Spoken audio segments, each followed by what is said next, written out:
Welcome to my daily mini blog. আজকে তো শিবরাত্রি, চলো আজকের দিনটা আমি কি করে কাটালাম তোমাদের সাথে শেয়ার করি।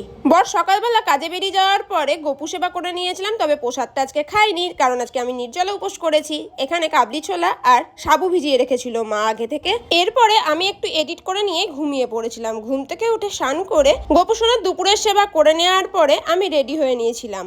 এইদিকে বড় জিম থেকে এসে গেছিল, তারপরে স্নান করে আমার সাথে জল ঢালতে গেছিল। এইদিকে মা সব রেডি করে রেখে দিয়েছিল, আর আমরা তিনজন মিলে শিব মন্দিরে গিয়ে দুপুরবেলাতেই জল ঢেলে নিয়েছিলাম। ফার্স্টে আমার শাশুড়ি মা পুজো করে নিল, তারপরে আমরা দুজন মিলে একসাথে জল ঢাললাম।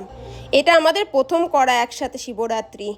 আমার বর জানো অনেক ছোট থেকেই নাকি শুনেছি শিবরাত্রি উপোস করতো, আর আমি এই 4 থেকে 5 বছর হলো।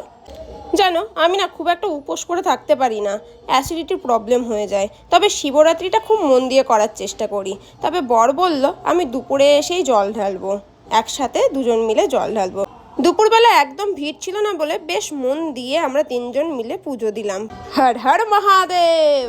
এরপরে মা সাবু মাখাচ্ছিল, আর আমি বসে বসে দেখছিলাম। আমি না সাবুটা খেতে পারি না, তার জন্য আমি ফল খেয়ে নিয়েছিলাম, আর ও আর মা সাবু খেয়েছিল। এরপর সন্ধ্যের সময় আমি আরো একবার রেডি হয়ে নিলাম, কারণ নিচের মন্দিরে যজ্ঞ আরতি সব হবে, তাই দেখবো। সব মিলিয়ে আজকে দিনটা খুব খুব খুব ভালো কাটলো। তোমাদের সাথে কালকে আবার দেখা হবে। Tata, bye bye.